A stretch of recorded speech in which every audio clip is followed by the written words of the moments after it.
Hello guys, today I will show you how you can change the mouse pointer. First, go to the web browser. Type in cursor sets. Now you can take one you want.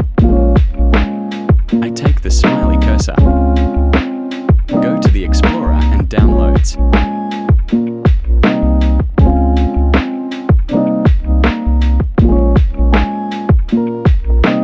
Click on it and click Extract All.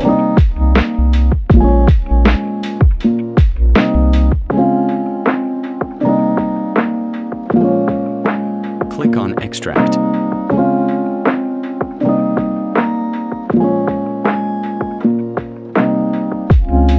I have it already, so I can't extract it.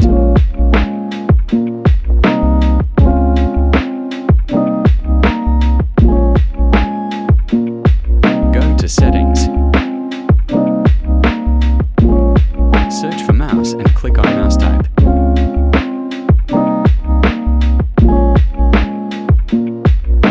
Now click on Browse here. You can change your mouse pointer. Thanks for watching. I hope it helps you.